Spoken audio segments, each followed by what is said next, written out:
नमस्कार। ब्रह्मास्त्र विद्या का अगला पार्ट। कल मैंने पंचीकरण की बात की थी, पर उस विषय में जाने से पहले कुछ दृष्टांतों को समझना बहुत आवश्यक है, क्योंकि जो हमने शास्त्रों से पढ़ा है या किसी कथाकार ने, किसी वार्ताकार ने पुराणों में लिखी जो भगवदीय स्तुति, कथा, स्तोत्र इत्यादि है। अभी तो एक जनरेशन चल रहा है व्हाट्सएप यूनिवर्सिटी का, जिसमें शास्त्रों की पीडीएफ, तंत्र शास्त्रों की पीडीएफ, पुराणों की पीडीएफ एक्सचेंज हो रही है। बात यहां पे आती है कि शास्त्र में जो लिखा है उसका तुम अनुवाद कर सकते हो, पर रहस्य समझने के लिए गुरु की आवश्यकता पड़ती है। तो ऐसा ही कुछ दृष्टांत समझने की हम कोशिश करेंगे। एक मुसाफिर था, उसको नदी के एक छोर से दूसरी छोर तक जाना था। तो वो सोचने लगा, उसको ना तैरना आता था, ना उसको वो नदी का अंदर कितना गहराई है, अंदर क्या है, कितनी अंदर कोई जीव जंतु है या कोई मगरमच्छ या शार्क है, कुछ पता नहीं था उसको। तो वो इंसान ने सोचा कि मैं उस पार, नदी के उस पार कैसे जाऊं। तो वो वेट करता रहा कि कोई आएगा तो मैं उसको पूछूंगा। तो वहां पर एक अंधा इंसान आया। तो अंधे इंसान ने बताया, वो शरीर से मजबूत था, बोलने में भी अच्छा था, और उसने बोला कि कोई बात नहीं, मैं आपको पार करा लूंगा, आप मेरे कंधे के ऊपर बैठ जाइए, तो मैं आपको इस छोर से उस छोर की ओर आपको उतार दूंगा। वो इंसान था थोड़ा चतुर, उसने सोचा ये अंधा है, इसने गलती से भी पैर इधर से उधर रख दिया तो ये तो डूबेगा, मेरे को भी ले डूबेगा। तो उसने बोला नहीं, कोई बात नहीं, हम जाते हैं शांति से। फिर दूसरा इंसान आया, वो था पैरों से लंगड़ा। अभी सोचो कि लंगड़ा वो वहां दूसरी छोर के ऊपर कैसे जा पाएगा। उसने बोला, वो मुसाफिर को बोला कि क्या हुआ, तो कि मुझे उस पार जाना है। तो कि चलो मैं आपको ले चलता हूं, यहां से राइट जाना है, राइट से फिर लेफ्ट जाना है, 10 कदम सीधे चलना है, 5 कदम बाएं चलना है और 10 कदम दाएं चलना है, आप उस किनारे के ऊपर पहुंच जाओगे। वो इंसान ने अपनी बुद्धि लगाई कि ये है लंगड़ा, इसको दाया कैसे चलेगा और बाया कैसे चलेगा, ये कैसे मापेगा, इसकी समझ कैसे होगी कि दाया क्या है, बाया क्या है, और कितने स्टेप ये चल पाएगा। उसने अपना तर्क दौड़ाया। उसने बोला ठीक है, चलो अभी रुकते, थोड़े और टाइम के लिए रुकते हैं। फिर एक इंसान आया जिसकी आंखें भी खुली थी और पैरों से भी वो सही था। तो उसने वो मुसाफिर को पूछा कि क्यों भाई यहाँ पे खड़े हो, तो कि मुझे उस पार जाना है। तो वो इंसान ने बोला कोई बात नहीं, आप मेरे साथ चलिए, मैं आपके हाथ पकड़ के सामने की ओर ले जाता हूं। और वो इंसान ने वो मुसाफिर का हाथ पकड़ के उसको नदी के इस छोर से उस छोर की ओर ले गया। इसमें समझने वाली बात यही है कि जो अंधा था, जो मुसाफिर था, वो शिष्य है, मुसाफिर है, वो शिष्य है, वो साधक है। उसको ये भव सागर पार करना है। ये संसार, ये माया का सागर, उसे पार करना है, उसे आत्मा की ओर जाना है। वो मन के छोर के ऊपर है और दूसरा छोर आत्मा का है, उसको आत्म दर्शन करना है। तो उसको पहले अंधा मिलता है, अंधा यानी श्रोत्रिय। गुरु की परिभाषा श्रोत्रिय और ब्रह्मनिष्ठ ये दोनों होनी चाहिए। तो उसे पहले श्रोत्रिय मिलता है। श्रोत्रिय यानी कि जिसने पुस्तकें पढ़ी हुई है, शास्त्र पढ़े हुए हैं, पर अनुभूति नहीं है, उसके पास एक्सपीरियंस नहीं है, तो वो सिर्फ शास्त्रों की वाणी को अंधविश्वास से मान के वो बोलेगा कि नहीं, उस छोर के ऊपर जाया जाता है। लेकिन वो प्रैक्टिकली संभव नहीं है। क्या कोई अंधा एक छोर से दूसरी छोर जा सकता है? क्या शास्त्र पढ़ लेने से तुम्हें मुक्ति मिल जाएगी, तुम्हारा मोक्ष हो जाएगा? तो ये दृष्टांत से ये समझना है। दूसरा इंसान आता है लंगड़ा, जिसे हम ब्रह्मनिष्ठ कहते हैं, जो भक्ति भाव वाला है, जो किसी सिद्धांत के ऊपर कायम है, लेकिन उसे शास्त्र पता नहीं है, ना वेद पता है, ना आगम पता है, ना तंत्र पता है। वो एक्सपीरियंस वाला है कि हाँ जाया जाता है, तो उसकी बातों के ऊपर भी विश्वास नहीं आता। क्यों? क्योंकि शास्त्र के अंदर भी प्रमाणित होना चाहिए ये चीज, तो उसके ऊपर भी विश्वास नहीं आता। जाए तो जाए कहां? तो एक दोनों गुण वाले मिलता है, श्रोत्रिय भी मिलता है और ब्रह्मनिष्ठ भी मिलता है, जिसने शास्त्र का भी अध्ययन किया है और उसको प्रमाणित कर सकता है अपने अनुभव से, और उसके अनुभव वो शास्त्रों के अंदर प्रमाणित हो, तो ऐसा गुरु काम का है। तो ही वो भवसागर को पार करा सकता है। क्योंकि शास्त्र में कोई बात मिथ्या नहीं लिखी हुई है, लेकिन उसको मिथ्यावाद से मानकर चलने से तुम्हें अनुभूति नहीं मिलने वाली। या तो तुमने अनुभूति कर ली है, लेकिन शास्त्र में जो लिखा हुआ है वो तुम बोल नहीं पाते, तो तुम किसी को समझाओगे कैसे? तो ये दोनों गुरु, शास्त्रों को कंठस्थ करने वाला गुरु और अनुभव वाला गुरु, सिर्फ जिसके पास अनुभव है, जिसके पास शास्त्र का ज्ञान है, ये दोनों अगर अलग अलग कैटेगरी के अंदर है तो तुम्हें नहीं पहुंचा पाएंगे। दोनों एक होने चाहिए।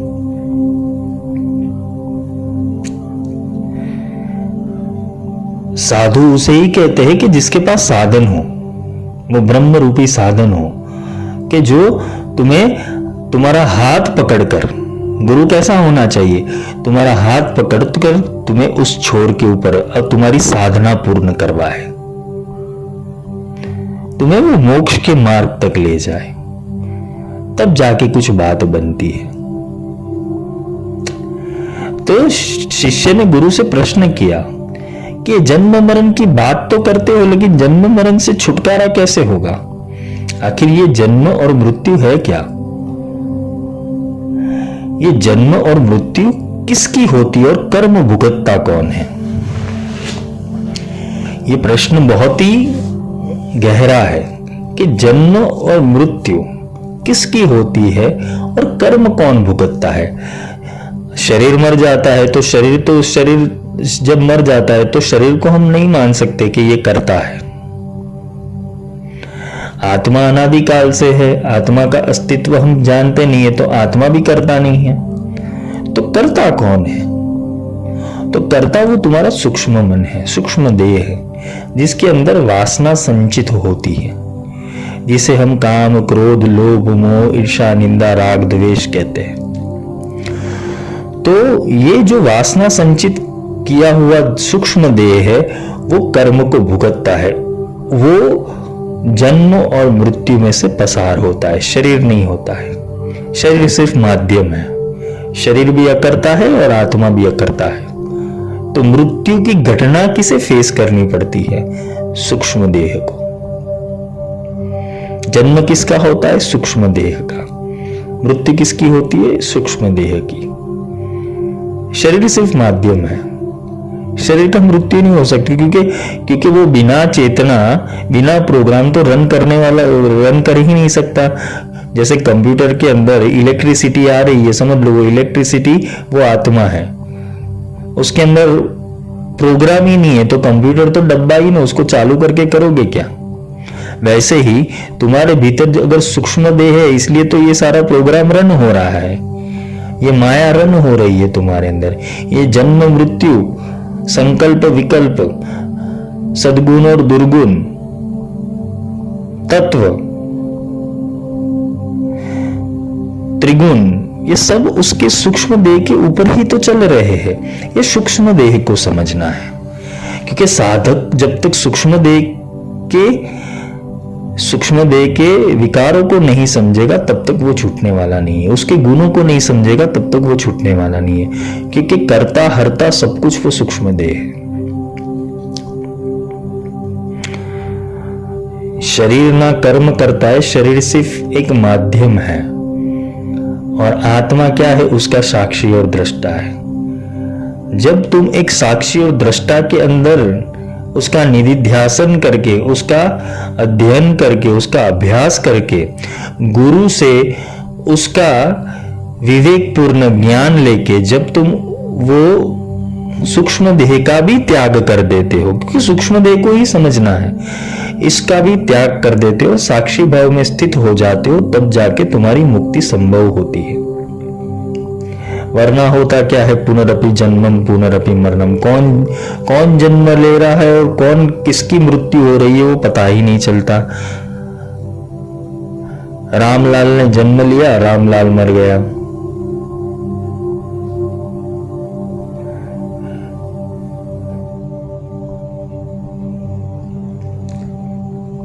अकबर ने जन्म लिया, अकबर मर गया।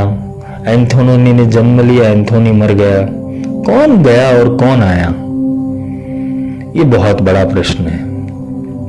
किसने जन्म लिया और किसकी मृत्यु हुई। कबीर ने तो ये कहा, आए है सो जाएंगे राजा रंक फकीर। राजा हो, रंक हो या फकीर हो, वो जाने वाला है। तो ये राजा, रंक और फकीर, ये तो एक कैटेगरी बनाई गई है। एक सूक्ष्म देह के अंदर अहंकार हो जाता है, और अहंकार कैसा है कि मैं ये हूं, मैं ये करता हूं, ये मैं भोगता हूं, मैं किसी निश्चित गोत्र, कुल इत्यादि में पैदा हुआ एक आत्मा हूं। वो खुद को आत्मा ही मानता है, पर होता है जीवात्मा, क्योंकि उसके पास शास्त्रों के रटे हुए ज्ञान है। ये पीडीएफ खेलते हैं सब लोग, उसके रटे हुए ज्ञान है, तोते की तरह रटते हैं। मैं आत्मा हूं, मैं अनंत हूं, मैं शिव हूं, मैं सच्चित आनंद हूं, रटा हुआ ज्ञान है। ये भागवत कथाकार जो होते हैं, या तो जो सब कथा करने वाले होते हैं, वो रटा हुआ ज्ञान ही बोलते। भागवत में ये लिखा हुआ है, रामायण में ये लिखा हुआ है। बात आती है कि सद्गुरु के मुख से शास्त्रों को समझे, ना कि सुने। अगर तुम्हारा गुरु शास्त्रों को सुनाता है तो वो गुरु का त्याग कर दो, क्योंकि शास्त्रों के भीतर जो रहस्य पड़े, जब तक वो गुरु उसका बोलते ना किलक नहीं करेगा, तब तक तुम पोपटी बनने वाले हो। रटा हुआ तोता अच्छे से मंत्र बोल देगा, अच्छे से सिद्ध कुंजिका बोल देगा, अच्छे से गायत्री मंत्र बोल देगा, पूरा रुद्री पढ़ लेगा, अष्टोध्याय रुद्री उसको कंठस्थ होगा, पूरा दुर्गा सप्तशती कंठस्थ होगा। लेकिन अगर उसको पूछने जाए भाई क्या है इसके अंदर, तो वो अनुवाद करेगा। शास्त्रों के शब्दार्थ से और अनुवाद से तुम सिर्फ शब्दार्थ को समझ सकते हो, शब्द का अर्थ समझ सकते हो, लेकिन उसका रहस्य नहीं समझ सकते।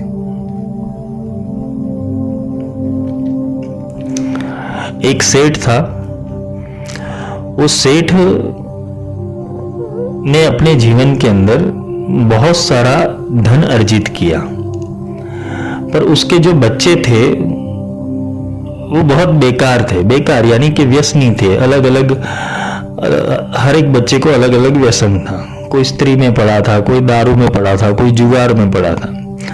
तो सेठ ने ये सोचा कि मैं अपना धन संचित करके ऐसी जगह के ऊपर रखूं कि जिससे मेरे आने वाले भविष्य के अंदर अगर मेरे बच्चों को परेशानी हो, उनके पास धन ना हो, तो वो इस धन का उपयोग कर सके।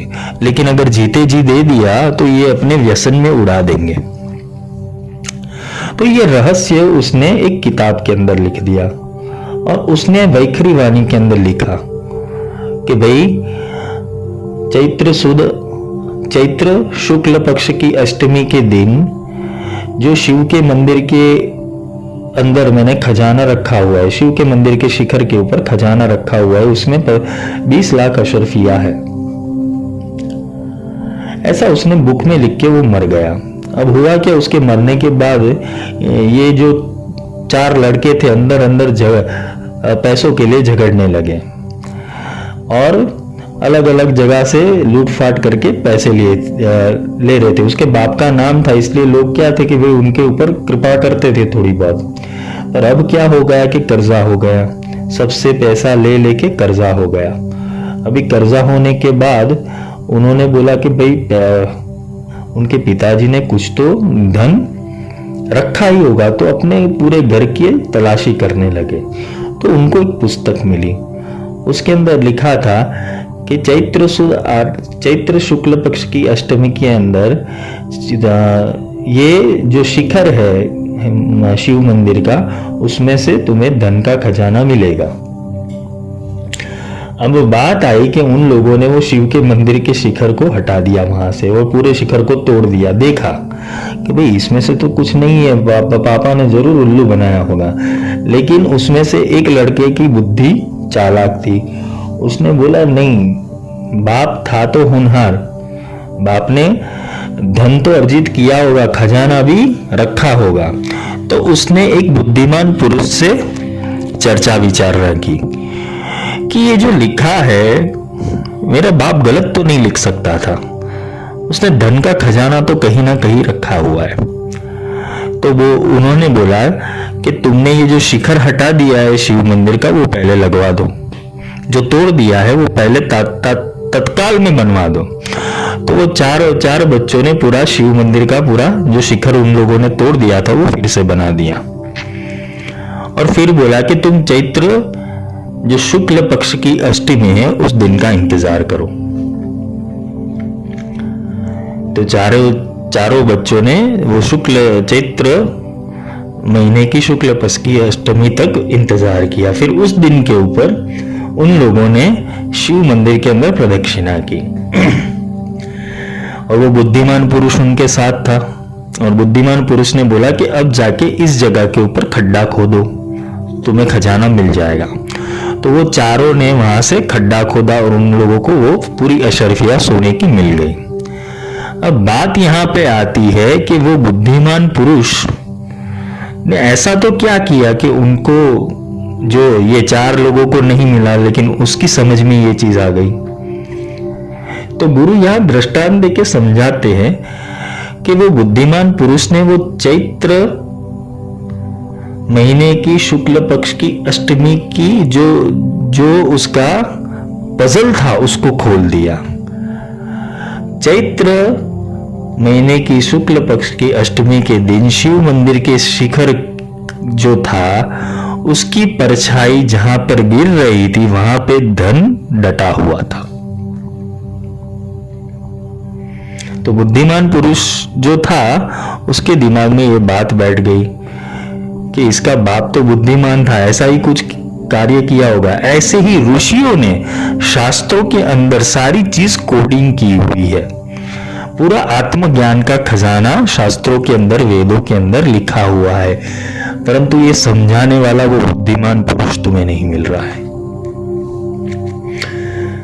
जिससे होता क्या है, तुम सब स्तोत्र कंठस्थ कर लेते हो लेकिन ज्ञान अर्जित नहीं कर पाते, वो ज्ञान का खजाना नहीं मिलता है।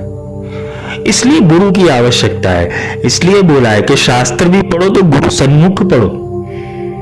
ये शास्त्र आज्ञा है कि शास्त्र भी पढ़ना है, वेद का भी पठन करना है या वेद सीखना है तो अपने गुरु के पास जाके सीखो, तो आपको उसके रहस्य समझाएंगे। क्योंकि वेद की भाषा, पुराण की भाषा, रामचरितमानस की भाषा, गीता की भाषा कोई आसान भाषा नहीं है। तो उसके शब्दार्थ पढ़ के तुम्हें कुछ नहीं मिलने वाला, उसको समझाने वाला चाहिए।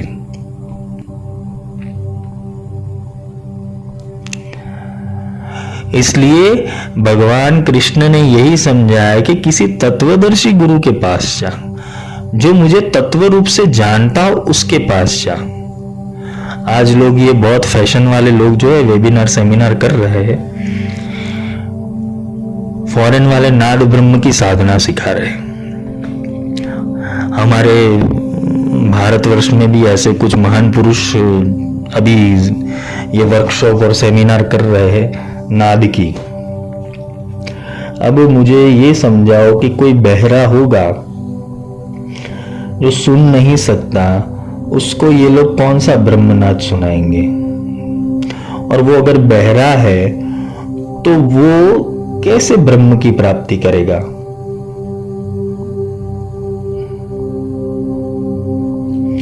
ये प्रश्न उन लोगों को अवश्य पूछना जो ये लोग ये शिविर वगैरह करवाते हैं ना, ये ब्रह्मनाद की वगैरह, मातृका नाद, ब्रह्मनाद, तो उनको जरा पूछना कि जो बहरा है, कानों से सुन नहीं सकता, ना मुख से बोल सकता है, तो वो ब्रह्मनाद की साधना कैसे कर पाएगा?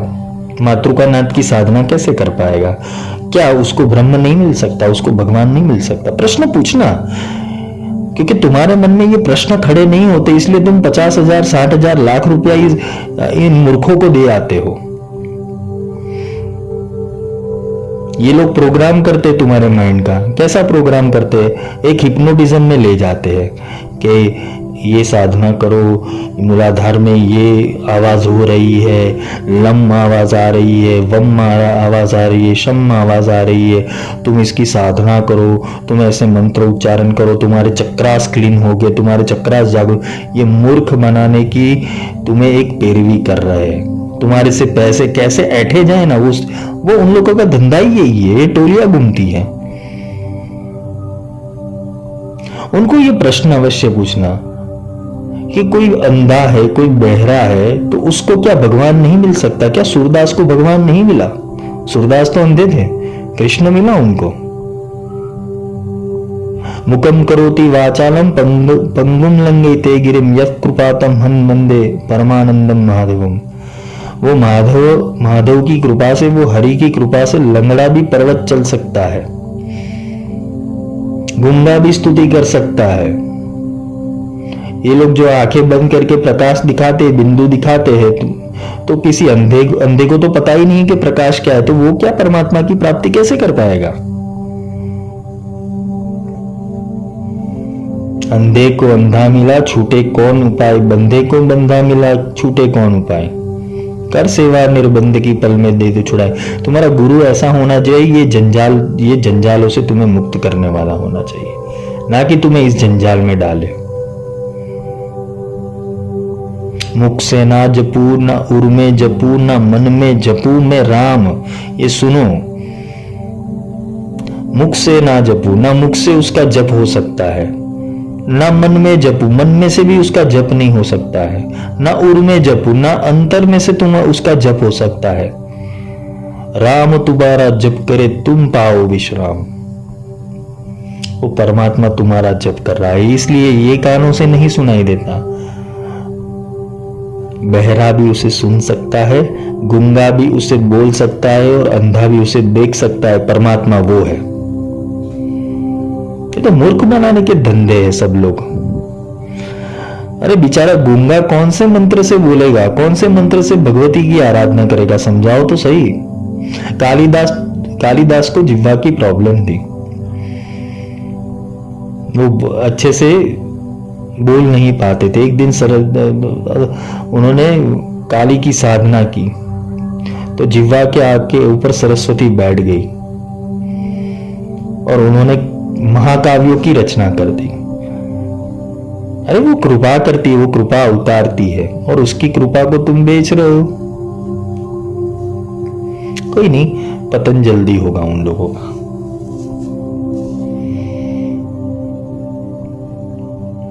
इसलिए समझा रहे कि श्रोत्रिय और ब्रह्मनिष्ठ ये दोनों गुरु होने चाहिए कि जिससे तुम्हारा ताला खोल सके। वो